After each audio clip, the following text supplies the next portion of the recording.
হাসন রাজা তোরণ।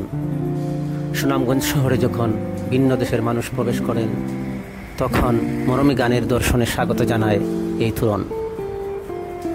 হাসন রাজার প্রপুত্র দেওয়ান কবি মমিনুল মজদিনের পরিকল্পনায় সিলেট সুনামগঞ্জ সড়কের দুই পাশে ইকবালনগর নামক স্থানে একতারা আকারের স্থাপনাটি নির্মাণ শেষে 2001 সালের 9 জুন উদ্বোধন করা হয়।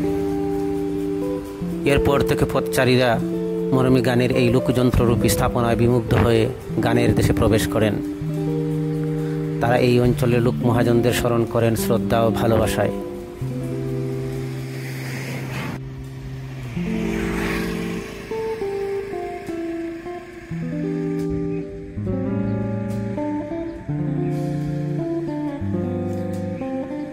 তোরণে একতারার গোড়ায় টেরাকোটায় আঁকা হয়েছে একতারা, কুড়া পাখি, ধান, তালগাছ, ঢোল, বকসহ এই অঞ্চলের প্রকৃতির প্রতিনিধিত্বকারী কিছু ছবি।